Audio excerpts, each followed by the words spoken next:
Good morning. This is Ray Walker with the Oklahoma Insurance Department. I'm the director for the Medicare Assistance Program there. We're very excited that you could join us again today for today's webinar. Hopefully you've been able to join us for some of the other webinars that we've done during this series and are getting some information out of it that you can use. Before we get started today, I did want to remind you this is the third in this series of webinar. We have some others that are coming up, so I would encourage you to sign up to participate in those as well.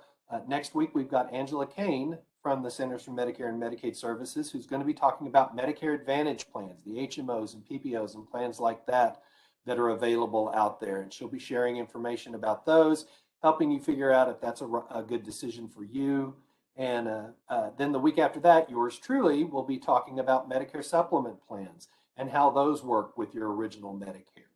And then the following week, on November 10th, Jose Olivero from the Social Security Administration is going to be talking about Social Security. It's a piece that he's put together that he calls Social Security 101. So we're hoping that you will join us and take advantage of that. In case you don't remember where you went to register, go to oid.ok.gov and you can find the button on there that you can use to register for these events. Now, I also wanted to remind you, we are recording these events. So if by chance you miss one of them and you want to go back and watch it, or if you've got a friend that you think would get some information from one of these, encourage them to go to our website, and at the same place where you went to register is where you'll find the button that allows you to listen to that recording. So please take advantage of that. If you think you might have missed something or you'd like some more information about that subject. Now, last thing that I want to mention before I introduce our speaker, just another reminder, open enrollment period has started. It's time for all seniors, anyone that is using a Part D prescription drug plan or a Medicare Advantage plan, or really anybody who has any questions about Medicare, this is a great time of year to give us a call and ask those questions and evaluate if you feel like the coverage that you've currently got is working, if it's good enough for you, or if maybe there's some other options that might save you money or give you better coverage. So please take advantage of this opportunity. It runs to December 7th.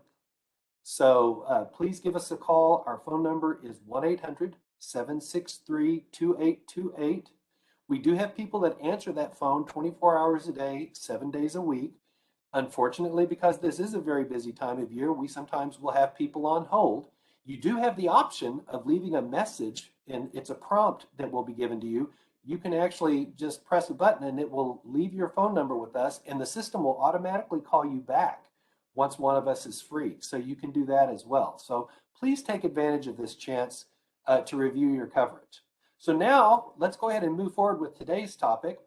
And I'm very excited to have Carmen Irwin with us. Carmen's been with Medicare, with the Centers for Medicare and Medicaid Services for over 25 years now. She started out working for a Medicare contractor in South Carolina in their anti-fraud unit. And I'm really kind of excited about this because not only is she going to be talking about Medicare Part B today, but she has also offered to throw in some of her experience with Medicare fraud. Trust me, this woman knows what she's talking about.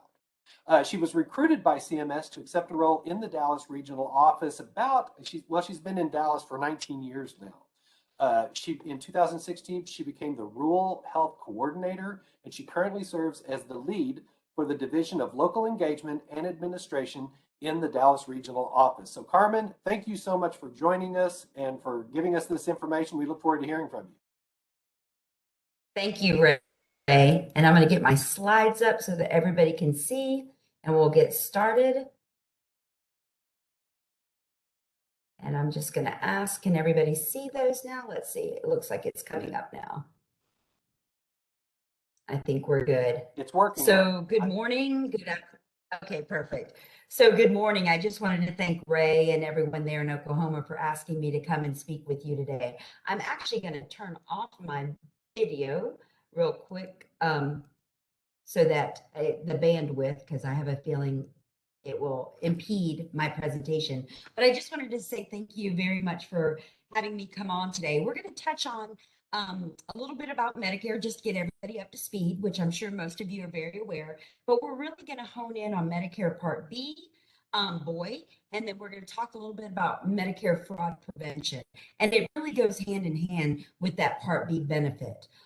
We're hoping that when you leave today, you have a little bit more clarity on your benefits under Medicare Part B, and just to be sure that you as a consumer, as a beneficiary, maybe as a caregiver, can help with making sure that during this open enrollment time, October 15th through December 7th, the Medicare beneficiary that you are or that you're helping makes that educated decision on what they get for their health care, whether it be original Medicare or a Medicare Advantage plan. So we're going to head on in and go over. So I'm going to just start with a little bit of an overview. What is Medicare? So we know that Medicare is a health insurance for 65 and older. And then, of course, for some disabilities that automatically qualify our Medicare beneficiaries to get those services, in addition to end-stage renal disease, or ESRD, as we like to call it in the Medicare program. Now, the one thing we have to remember, and I'm sure when you hear or when you come back for the Social Security presentation, is that, of course, to get Medicare, you must be a U.S. citizen or lawfully present within the U.S. to get that benefit.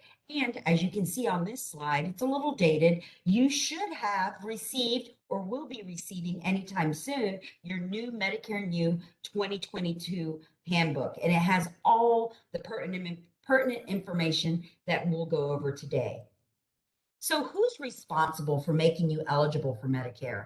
Well, there's a host or at least 3 federal agencies, predominantly Social Security, but these agencies make you eligible for your Medicare benefit.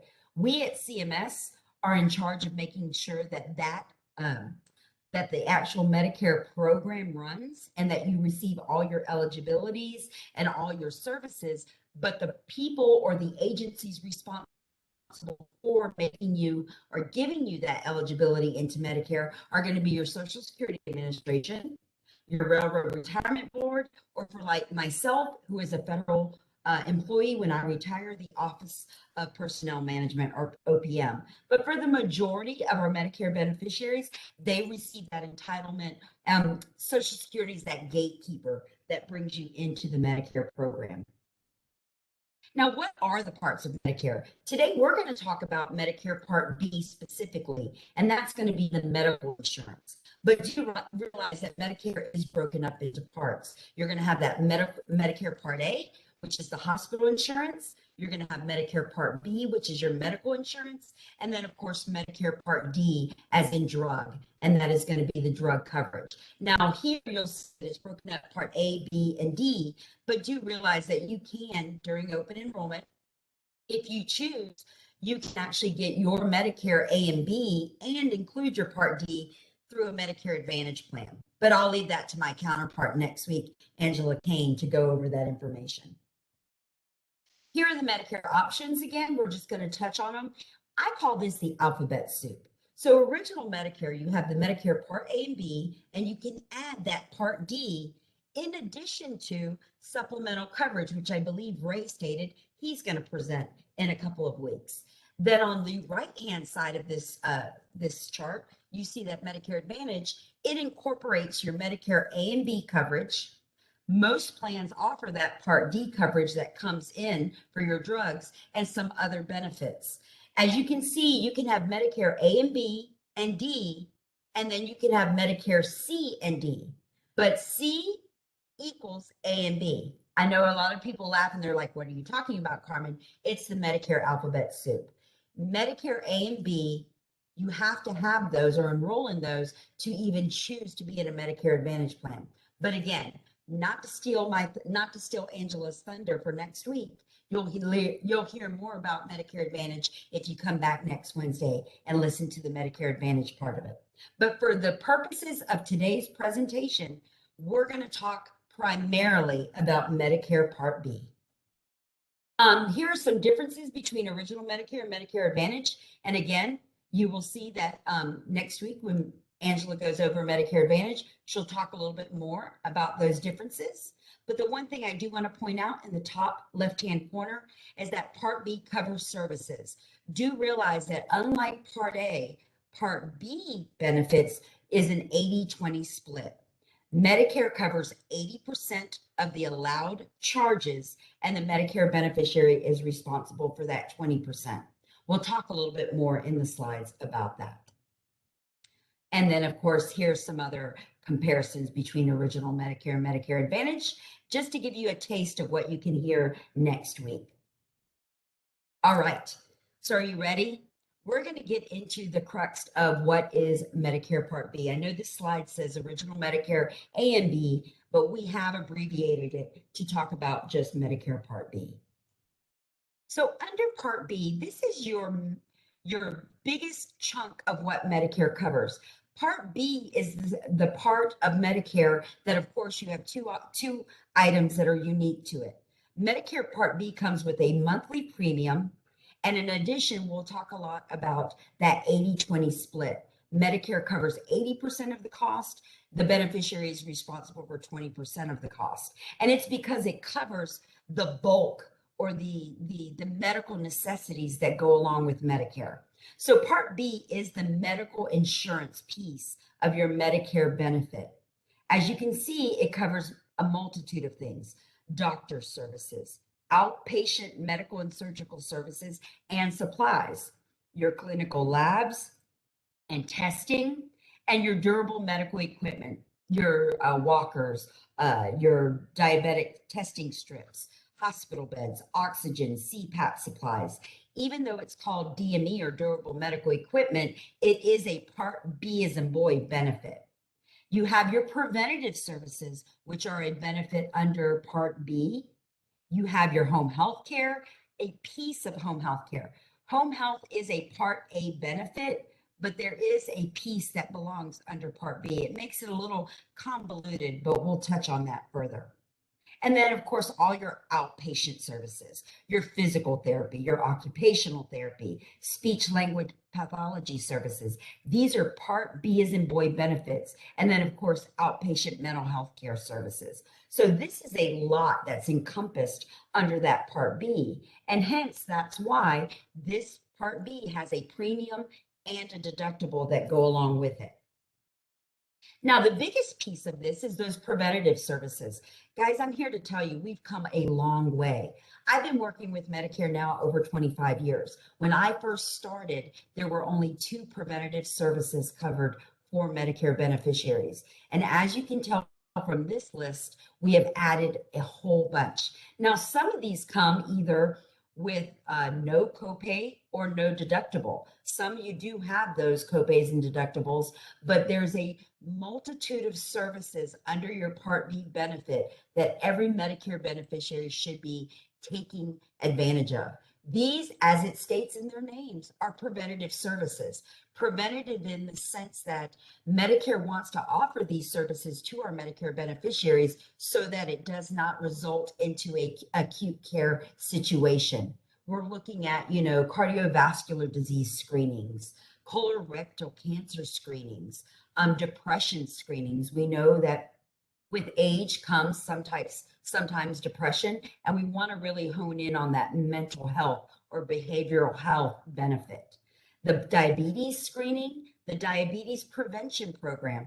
Diabetes is a very costly, diagnosis and medical situation that impacts a lot of our Medicare beneficiaries.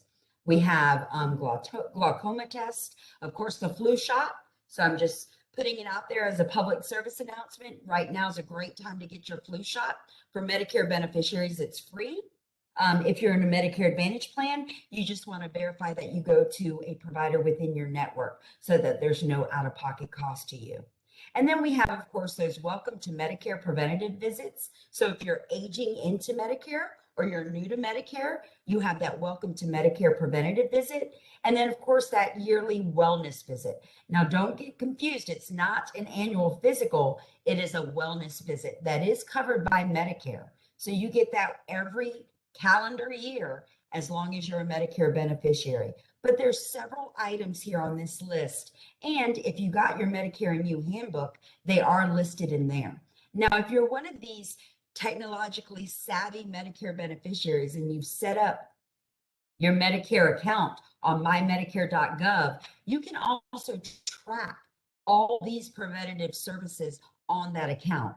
And this is great because then you can have that discussion with your physician on an annual basis to ensure that you're taking advantage of all these services that Medicare is providing you under that Part B benefit. Now, what's not covered by Part A and Part B? Of course, a lot of us just groan and say, well, everything I want, but do realize that these are just non-covered services currently under the Medicare benefit. Dental care, eye examinations related to prescribing eyeglasses. Now, this does not take into account if you're going to have cataract surgery. There are very limited services that are paid by Medicare, but it is associated with just cataract surgery and the eye or the cataract that is being removed and just a single vision lens. Dentures are not covered. Cosmetic surgery, massage therapy, wouldn't we love it? And then routine physicals, which I alluded to when we were talking about the annual wellness visit. 2 separate visits. We do not pay for routine physicals. And as you can see here, this is a little different. Now, 2 years ago, Medicare actually instituted acupuncture, but it is only for one procedure, and that is for anyone that has chronic low back pain, and the diagnosis code is associated with it. However, routine acupuncture is not a service for Medicare. Hearing aids and exams for fitting them, they are non-covered by Medicare. And then long-term care. That's why we have individuals that are out there selling you long-term care insurance. Medicare covers skilled nursing care, but it is for a limited 120 days for the lifetime. So long-term care is not a service covered by Medicare. And then we have what we call concierge care. I'm not sure about Oklahoma, but for a while there in Texas, we had several physicians that were opting out of Medicare and providing what we call boutique medicine. They would come to beneficiaries and say, if you can pay me this flat fee per year, I will be your doctor of choice, and I will come to your home and I will take care of you. And that's great, but do realize what comes with that. Most of these physicians are not participating with Medicare. They have opted out of Medicare. Therefore, if they order or refer you, that order or referral is not Medicare billable. Medicare is not going to reimburse for items that are ordered or referred by a physician that is not participating. In addition, a lot of these concierge physicians do not have hospital rights or hospital opportunities. So if you got sick and ended up in the hospital and you had one of these boutique physicians, they don't have the right to see you within the hospital. Now, it's like I tell everybody, you have a choice, but do realize that with those choices comes some limitations when it comes to Medicare, and we'll leave it at that. But again, concierge care or boutique medicine is not covered by Medicare. But do realize that if you go to an Advantage plan, or maybe you're a dual eligible and you have Medicaid, maybe some of these services are provided, but you would have to check with them. But from Medicare's perspective, these are non-covered services.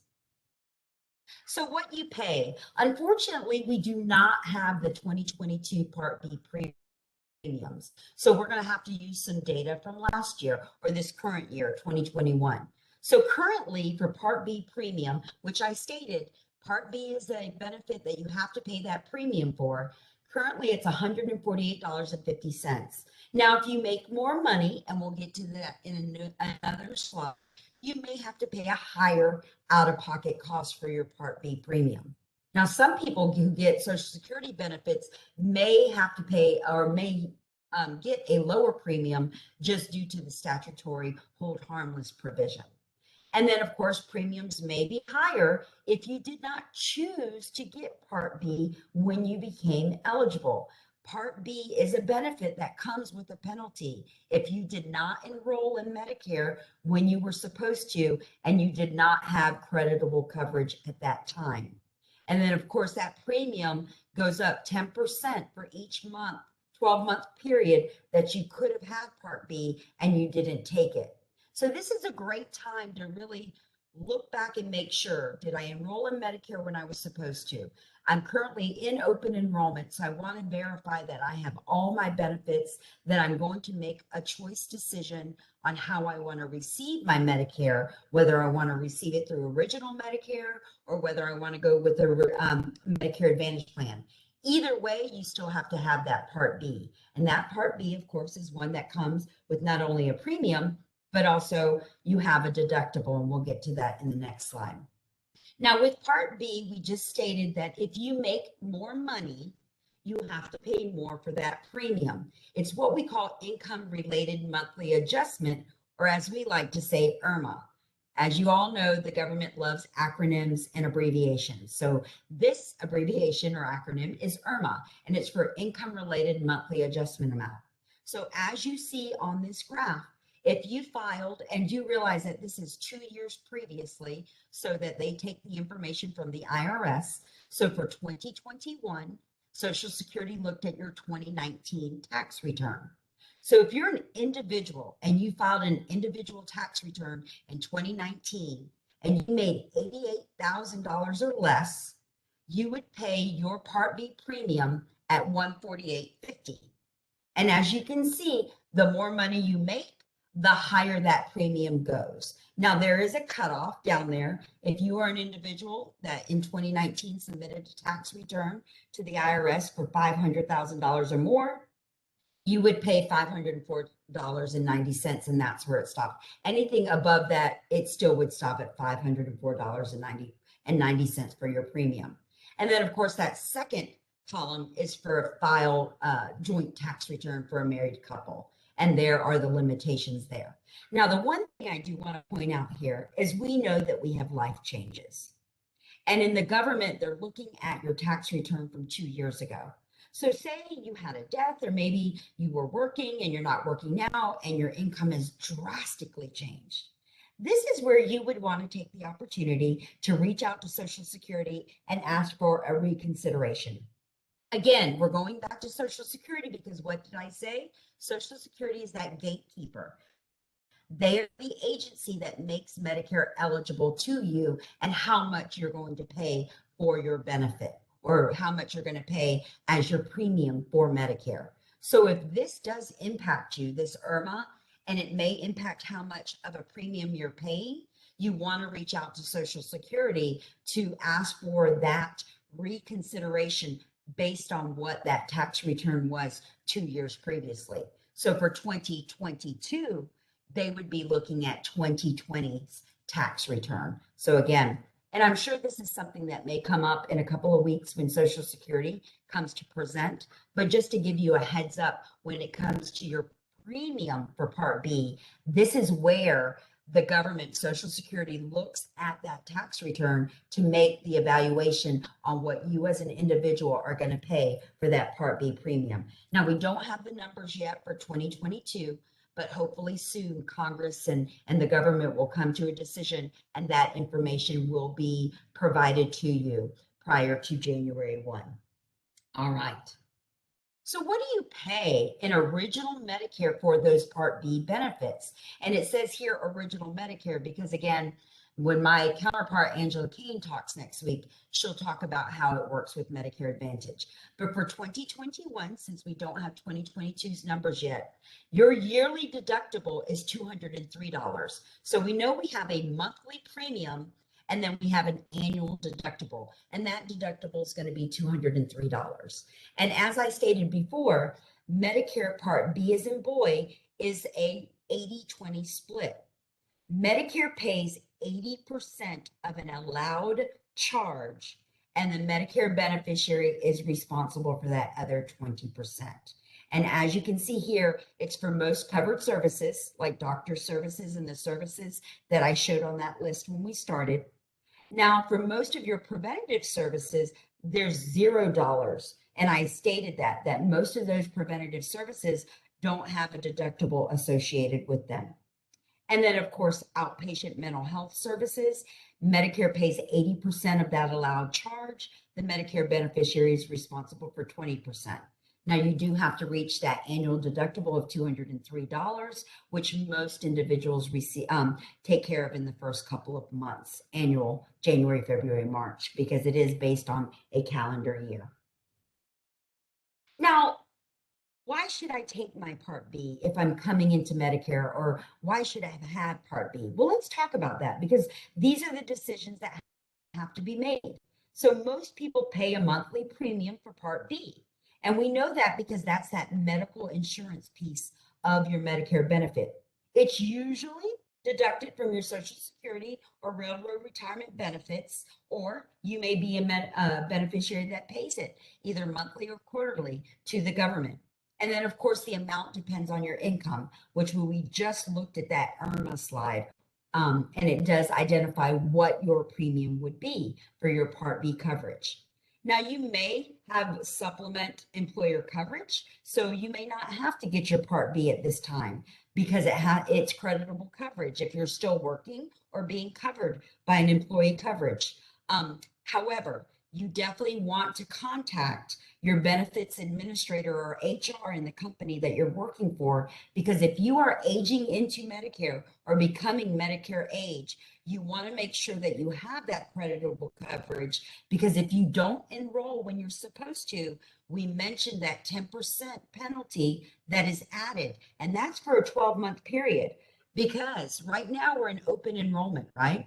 So you have from October 15th through December 7th to make changes to Medicare. If you're aging into Medicare, you have what we call an initial enrollment period, in which Social Security gives you 7 months to enroll in Medicare and make those decisions. Now, if you're still employed, that Medicare Part B benefit is a benefit that you may waive because you currently have what we call creditable coverage or employee coverage, which is either as good or better than Medicare. And so you're 65 and you're saying, hey, wait a second, I'm going to work 3 more years because I'm going to wait until, or 2 more years because I'm going to wait until I'm Social Security age to get my Social Security benefit.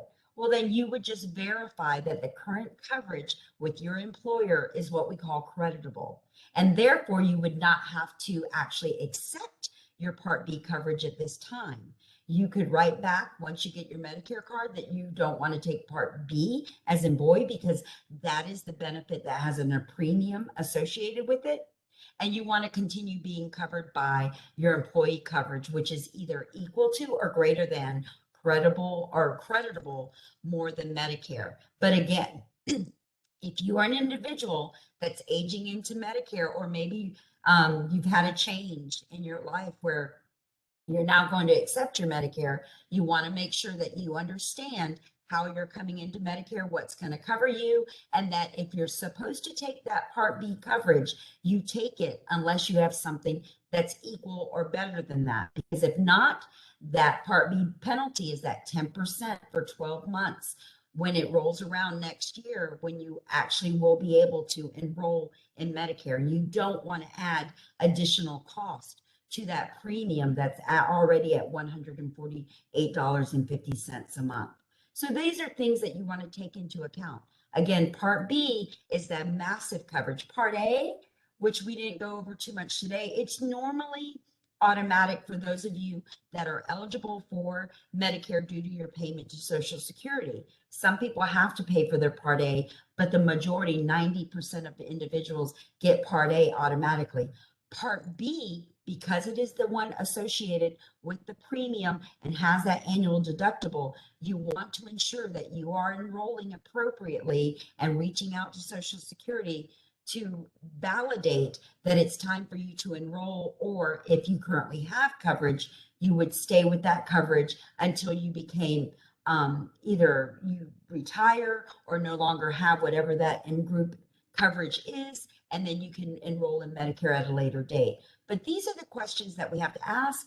This is the information that you have to delve into, whether it be with your HR or your benefits administrator for the company you work for, or if you're a spouse of an individual that is currently working and you yourself are aging into Medicare, you definitely want to verify.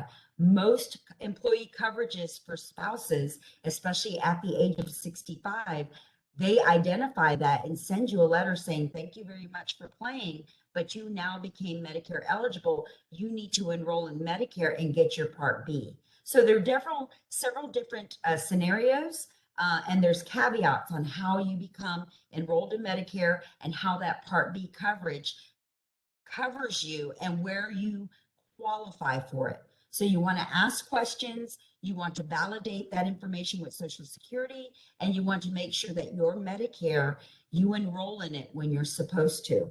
So of course, these are all the things that have to be discussed and taken into account when we're looking at that Medicare Part B. Now, before we roll into a few slides about COVID and how they impact your Medicare Part B, I'm going to stop and just ask Ray real quick, do we have any questions? Or I don't want to move on if somebody has something. We'll have time at the end, but if you have something that's burning right now, I'd love to talk about it.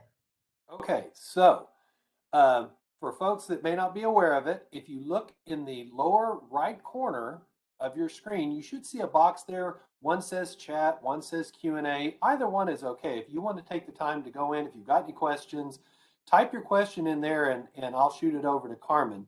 One question that did come up regarding the Part B, as far as when you can sign up and if you can sign up. We know that for Part A, you have to have worked for so long before you can get Part A and it's paid for and stuff.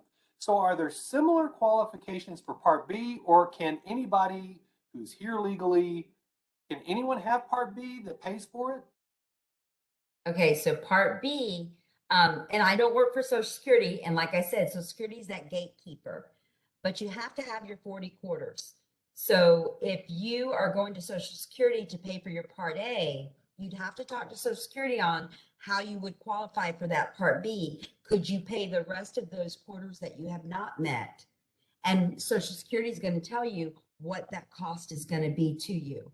But Social Security, being that gatekeeper, is the one that you need to reach out to identify how many quarters you have paid in and where you stand, because there is an opportunity. Now, it's based on the burden of you paying the difference, but Social Security would be the agency in which you would have to reach out to identify what quarters do I have, how much more do I need, and what is that cost, or how is it going to impact the cost to me to get that Medicare coverage? Okay. Next question. What if somebody sees, because you were talking about how the Part B premium is $148. We know it's probably going to go up next year. What if someone can't afford that? Well, there's several options, and we haven't gone over it in this document, but when you look at affordability and whether or not you need assistance, that's when you have several different resources, not only within the state, but reaching out to maybe county level. That's where your AAA, your area agencies on aging, and of course, having Ray right here, there's different items and services that you may qualify for, but you have to reach out to those resources within your state. There could be that you may qualify for what we call Medicare savings plans within your state. Some of those cover maybe the deductible and the premium, depending on if you meet the qualifications financially for those. And then again, I don't want to steal the thunder for my counterpart, but sometimes it may be that a Medicare Advantage plan financially is better for you, because some of those plans have cost sharing where they provide services and may not be as much for Part B. But do realize that there are resources out there available to you, whether it be through 1-800-Medicare or whether it be through your local area agencies on aging, or the SHIP, the state health insurance plans that are not plans, but organizations that can help you to see if maybe you would qualify based on your income to get some of those assistance. Okay, that's the last question. Moving on. All right. All right. Thank you so much. I'm going to stop my video and we'll move on. So with regards to Part B, we want to talk a little bit about what's going on right now. We know that we're under this public health emergency due to the pandemic of COVID-19. but I want to bring a couple of slides in and go over them because there are some specific benefits to Medicare beneficiaries under your Part B benefit rather, that are associated with COVID. So I just want to take a few moments and to go over these right now. So CMS immediately, once that public health emergency was declared, we made some flexibilities and put into place some waivers. There are these waivers and flexibilities, and you can access those. Anybody, the public, can go to CMS.gov, current emergencies, and all these flexibilities and waivers are listed there. In addition, there's more information at coronavirus.gov with regards to the actual pandemic, the information that the federal government is providing the public, and information about vaccines, excuse me, and tests. So all this information is accessible to the public, not only our Medicare beneficiaries, but everybody across the board. But let's talk a little bit more about how it impacts our Medicare beneficiaries. So the first thing I wanted to identify are some of the flexibilities that were put into place for your Part B DME benefit. So we talked about durable medical equipment, prosthetics, orthotics, and supplies, or DMEPOS, as it likes to be abbreviated. And this is a Part B benefit. So when the public health emergency was declared by the administration, excuse me, it did make some flexibilities for our beneficiaries. So if you've lost, destroyed, or damaged equipment due to whatever situation, because of COVID, no longer do these replacements require a face-to-face to get those items replaced. Now, you still need that physician's order, and you still need to identify that you have medical necessity for the documentation of the item, but there is no face-to-face required. And that, excuse me, was put into place because, of course, due to the spread initially of the pandemic, of the disease, Medicare took into account that we have telehealth now, and physicians can look at evaluating beneficiaries through telehealth. Now, there are going to be some items that, of course, have to be, you have to visit a physician because they physically have to see you. But for the most part, you do not need a face-to-face requirement for any replacement due to destroyed, lost, or damaged equipment. In addition, they've done away with some prior authorizations that were initially set in place. I believe there were some prior authorizations for wheelchairs and other items. Due to the public health emergency, some of those flexibilities or waivers that were put into place was, of course, taking away that prior authorization. And then DMEPOS supplier accreditation. We still are validating that those DME suppliers are valid suppliers to provide our Medicare beneficiaries with services. However, there's been some leniency put into place with the accreditation piece so that Medicare does not limit access to medical items to Medicare beneficiaries. And then, of course, signature requirements. There's been a bit of a change where Medicare now is accepting some electronic signatures in certain situations with regards to our durable medical equipment and the delivery of durable medical equipment to our Medicare beneficiaries, so that spread of the coronavirus was limited. And then, of course, there are extensions that have been put into place to file appeal. So maybe there is a situation where a beneficiary wants to appeal the decision by Medicare to either deny or not provide an item. Those extensions to file an appeal are listed on the Medicare website. So if you are one of those Medicare beneficiaries that are maybe in a situation to file an appeal due to not receiving an item or questioning Medicare's coverage of an item, you have some extensions that have been put into place. Now, you will have to go out to the Medicare website or call 1-800-MEDICARE, and they can provide you those specifics to those appeal extensions. Now, one of the other things that was put into place for Medicare beneficiaries, of course, is our COVID-19 test. Now, just to make it clear, Medicare is not instituting any type of cost sharing to our Medicare beneficiaries for COVID tests.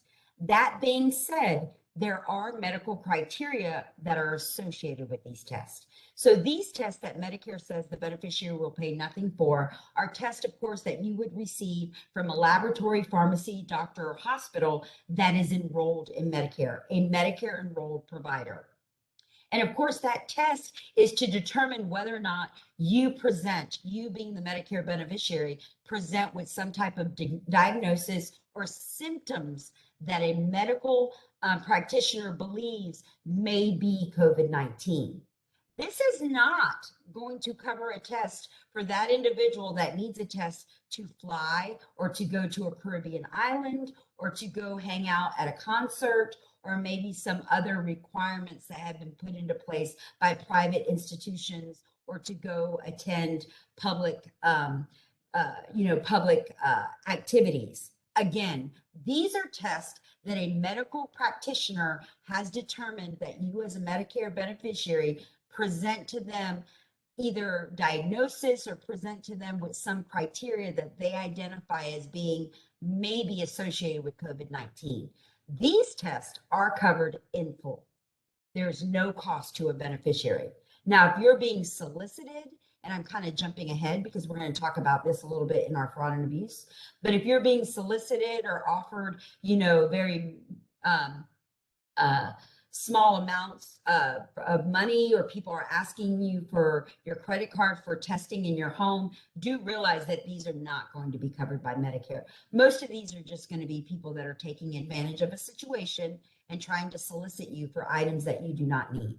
Because again, as long as you present to a Medicare enrolled practitioner or clinician and they determine that your symptoms or your situation may be that you are suffering from COVID-19, they will provide the necessary documentation and send you to a qualified laboratory or pharmacy or hospital to get those tests done. So again, just want to clarify, as long as there's medical need and identified by a Medicare enrolled provider or clinician, Medicare is going to complete or cover the entire cost for that test. So I will move on for that. Do you realize that if you are currently in a Medicare Advantage plan, they too cannot charge co-payments or out-of-pocket costs as long as you're getting those tests, again, medically necessary from any of their network. It is covered. And of course, coverage for Part A and Part B services are associated with Medicare Advantage, and Medicare will take care of those. As long as you're meeting the requirements that are stated by the plan, you're going to a network facility or a network provider, and they're determining that there's a medical necessity for that test, there's not going to be any cost sharing to you as a beneficiary enrolled into a Medicare Advantage plan for COVID-19 test. In addition to the vaccine. Now, we know that most Medicare beneficiaries probably receive their vaccines through these large federal vaccination sites.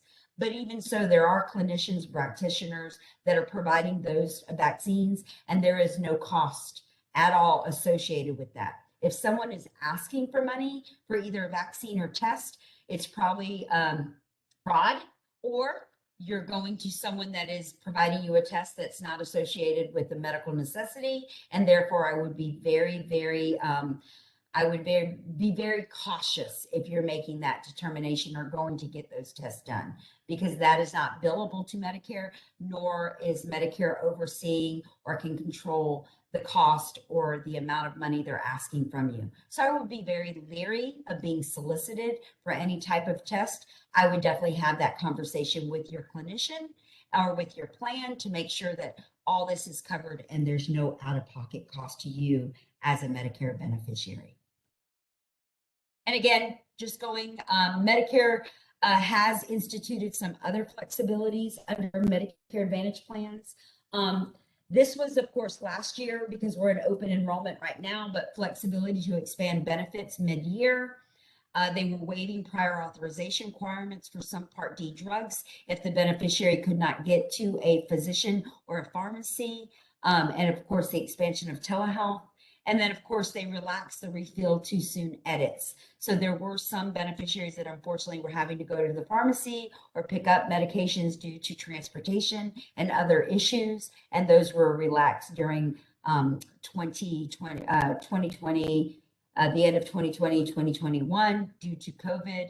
And then, of course, relax any plan imposed policies that may discourage certain methods of delivery for Part D drugs. So that means that they were, if the plans could ship it, or a family member could get clearance to pick up those medications for those beneficiaries that either were susceptible to COVID or were suffering with COVID. Some of those flexibilities were put into place under these COVID relief benefits. So all that was done with regards to making sure that we had access to medical attention, access to care for our Medicare beneficiaries, and putting no undue pressure to make sure that we were all either tested or vaccinated for COVID-19 during this public health emergency. And as long as the public health emergency continues, most of these flexibilities and cost sharing events have been put into place until the public health emergency has ended. And as we know right now, that has not happened. So we continue with the no cost out of pocket for testing or vaccinations. And then of course the flexibilities put into place for COVID-19 and any of the services associated with the public health emergency and the pandemic. All right, I'm going to do the same thing real quick. I'm going to put my video back on and just ask, or if there are any questions with regards to those few slides we went over for COVID-19 flexibilities. It did not have one specific to the COVID slides, but we do have one related to your previous presentation that asks, let's see here. I'll just read it. My question has to do with if any portion of my care costs from a natural practitioner are covered by Medicare. I have a quick and easy answer for you. If that provider is not enrolled in Medicare as a Medicare enrolled provider, and they are not billing what we call healthcare procedure codes or HCPCS codes that are what Medicare allows, then there is no coverage by Medicare.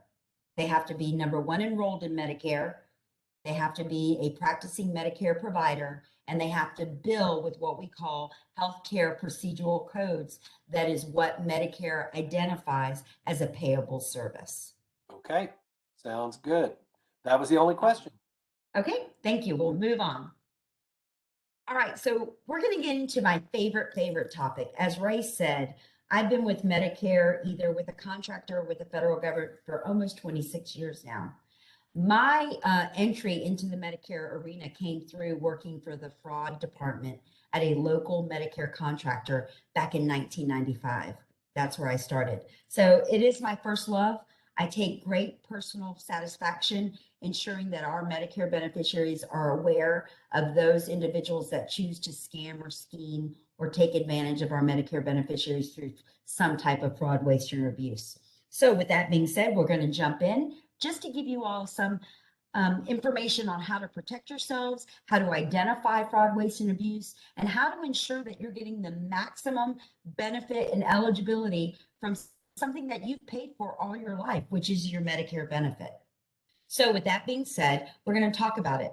So there are definitions that Medicare uses with regards to fraud, waste, and abuse. Now, fraud, we know, it's when someone knowingly deceives or conceals or misrepresents money or property that is paid from any healthcare program, whether it be Medicare, Medicaid, CHIP, federal employment coverage, anything of that nature. It's fraud. You know, when someone takes something from which we've worked for all our lives and uses it to either squander or take money from us, it's fraud. And a lot of people say, well, you know, there was no out-of-pocket cost to me.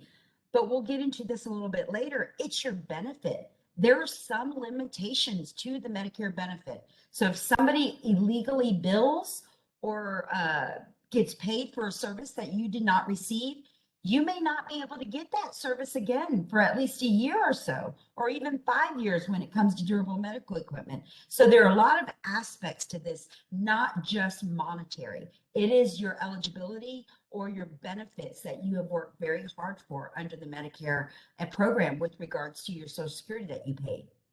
Then we have waste. Waste is one that is, you know, billing for excessive services, billing for services that are unnecessary, identifying that the cost of healthcare continues to rise. And so with that rise in cost, you know, if you're billing or if the individual or provider is billing for unnecessary tests and services, that's a waste to the trust fund. And we know, we watch TV, we listen to the news, we listen to what Congress says. We want to save those dollars to make sure that we improve the benefit and the coverage of Medicare. And then we have the abuse, when healthcare providers just continue using services or patients or just unnecessary things. And the difference here is that Medicare sees abuse or maybe a mistake, and we educate that provider or that individual, and we say, okay, this is not necessary, quit billing it this way. Then we see the waste that occurs, and we're saying, okay, you may want to look at the services you're providing the Medicare beneficiaries. We don't want to limit their access to healthcare. We just want to make sure that we're giving them valid access. Now, once the individual is educated or that information is brought to their attention and they proceed with those actions, then that's intent. And that's where the Medicare program works with our contractors and law enforcement, because then it becomes a federal offense. And that federal offense can be brought to law, whether it be in the courts or whether the individual is taken into custody. So just realize that intent is the key word here. So we also have what we call improper payments, and that's different from fraud, waste, and abuse. We have mistakes on either side, whether it's the individual or facility billing the services. We have some inefficiencies, which is what our Medicare contractors look at day to day with regards to our policies and procedures. Are there inefficiencies that we as an agency need to really look at to make sure that we're saving those trust fund dollars, those taxpayer dollars that are, put into the trust fund for the services that you receive? Then, of course, those bending the rules or results in abuse. This is the one that you see when people say, well, Medicare can cover it, I know how to bill it. Well, if there's no medical need for it, it really doesn't need to be billed. Medicare is not insurance of convenience. It is an insurance for medical necessity. And so therefore, we depend on our providers that are enrolled in Medicare and our suppliers to ensure that that individual, that Medicare beneficiary has a medical need for that item or service. And then, of course, intentional deceptions. This is where fraud comes into play, whether it be solicitation by bad actors, whether it be just bad people in the Medicare program trying to steal federal dollars, trying to bill for services and items that a Medicare beneficiary does not need. So there's several different aspects here. But at the end of the day, it's based on education and a Medicare beneficiary or caregiver knowing what that benefit is so that you can protect yourselves from not only the solicitation, but those bad actors that bring on that fraud, waste, and abuse. So again, we talked about protecting those taxpayer dollars. We talked about Part B. We mentioned Part A, but do realize that those are two separate trust funds that allocated dollars go into from the federal government, in addition to that Social Security FICA tax that you paid all those years on your check. That's monies that are going into those trust funds to help provide these benefits year after year. And of course, protect the public resources that fund Medicaid programs. For those of you that are dual eligibles that receive both Medicare, federal dollars, and state dollars, our goal is to make sure that we're approving and protecting it from both sides. And then, of course, verifying data from those premium tax credits that you are responsible for with regards to Part D. And then, of course, managing that balance between paying claims and limiting the burden and conducting reviews to prevent fraud. Now, here's some examples. And guys, ladies and gentlemen, we could be here all day long. I know that each one of us have either heard or identified or seen some aspect of Medicare fraud impact not only us as individuals or our loved ones, but people we know. They come in many, many different aspects, many different ways, but do realize that there's several different aspects of fraud, whether it be out and out services not rendered, whether it be altered documents, whether it be somebody using your number, or just a company misleading you to join a Medicare plan. And right now we're in open enrollment, October 15th through December 7th. Individuals are going to be bombarding Medicare beneficiaries with a lot of information. Take your time, due diligence, be a savvy shopper, ask 100 questions. You have from October 15th through December 7th to make that decision. Ask those questions, review that information. There's a limit in which you can make your determination, but anybody that comes to you or solicits you and says, oh, it's only for this time offer. No, leave me the information. Let me read it as an individual. Let me ask questions. I'm going to make a decision based on my healthcare. This is critical. You need to ask 100 questions and ask 100 more. This is your healthcare for a year. So you want to make sure you're doing that. Anybody can commit fraud. I have been within the fraud program for over 20 years. Unfortunately, I've seen the worst of the worst and the best of the best. Any individual that has any access to an individual with Medicare or Medicaid, whether it be a family member or close friend, unfortunately, those of faith, we've seen, unfortunately, take advantage. You just want to be very aware that there are several different aspects of those that can access individuals and impact or contemplate fraud on our Medicare beneficiaries, whether it be a provider or anyone else. We have improper payments, which we talked about a little bit. And common causes for those improper payments are documentation and medical necessity, which are something that we try very hard to educate our providers with. Here's a little bit information about transparency with that, but I want to get into some of the information about how you as an individual can protect yourself. We talked a little bit about COVID-19. How can you protect yourself? Know that if you need a test, you need to go to a Medicare enrolled provider. Talk to your clinician. Talk to the clinic you go to. Ask them. Don't let anybody solicit you into getting exams or tests. You want to make sure that you're protecting your Medicare number. We know that it no longer has your Social Security number on there, but you want to protect your Medicare number. Preventing fraud in health plans. If you are in a Medicare health plan, such as the Advantage plan or Part D plan, you want to make sure you call the plan. If you think that any fraud has been perpetrated on you, call the plan first or call 1-800-Medicare. And then, of course, we have some schemes and scams. I know Ray and his group have done some education about that. If someone approaches you about genetic testing or services, make sure that you talk to your physician first. That clinician knows what you need. Don't answer a phone call or click on a link on the internet. Call your doctor. And then, of course, telemarketing. People should not be going door to door or calling you on the phone, asking you if you need services. Go to your doctor, talk to your clinician. They know what you need. And then, of course, if you have any concerns about quality of care, you want to reach out to what we call our QIO or Quality Improvement Organizations. And you can contact them either by contacting 1-800-Medicare or Googling Medicare.gov, talk to somebody, and they will give you your quality of care organizations. And then, of course, we have contractors that do this work on our behalf. You as Medicare beneficiaries won't be contacted by them in most cases. And then, of course, do realize that we take these cases to law enforcement to either get individuals either sentenced or come to trial with regards to the federal offenses with regards to the fraud that they commit. We have law enforcement actions, and we do a lot of education. So these are just a few things that I wanted to report. Now, if you want some light reading, you can always go to Medicare.gov, report fraud and abuse to actually report fraud or work with your SMP, your Senior Medicare Patrol.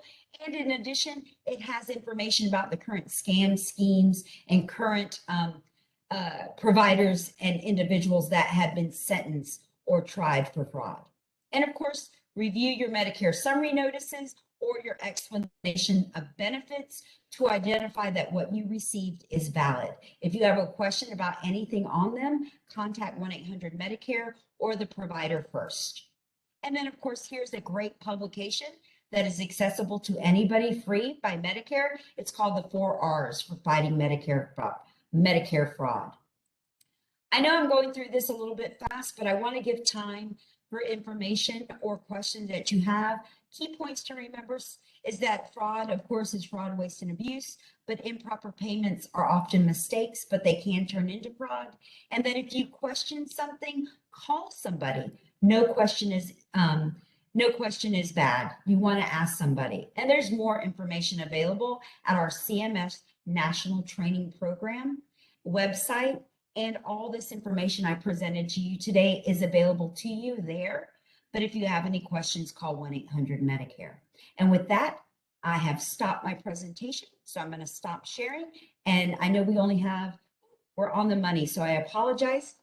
I took it to the brink. But if you have any questions or concerns, I'm going to give it to Ray now. Great.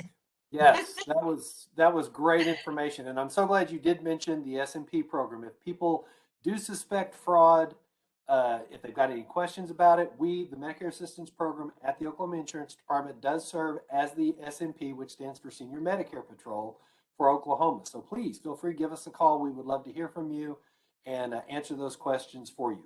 Had another question, Carmen, that I want to get in really quickly because again, it goes back to your very first slides. When you were talking about the preventive services, and one of the listed preventive services is that wellness visit. But then on the very next slide, it says physicals aren't covered. What's the difference? Okay, great question. And I know we've had a lot of consternation about this. So a wellness visit is you going in once a year to sit down, talk with your physician. The minute he's going to ask you how are you feeling, things of that nature, just to kind of get a view of what you're doing. The minute you start, my elbow, I have a pain in my knee. Doc, look at this spot on my eye. That becomes a physical visit, and then he can bill as a physical. Most physicians are very aware now that a wellness visit is just an intro, meeting up with the patient, getting some feedback from them, but not a physical attribute to any part of the body or diagnosis. Your doctor more than likely at that wellness visit will tell you, for anything that's ailing you, we're going to reschedule an evaluation or visit specific to that item. So if you go to a wellness visit and you start talking to the doctor and they start looking at that elbow or that wrist or backache, it's no longer a wellness visit. Now it's become an actual physical. And so be very mindful that they're probably most likely, and don't be upset with the clinician, he's trying to help you out. He's going to probably, or she's going to probably say, we're going to schedule a visit specific for that item, for that ailment. This wellness visit is just like it says in the name.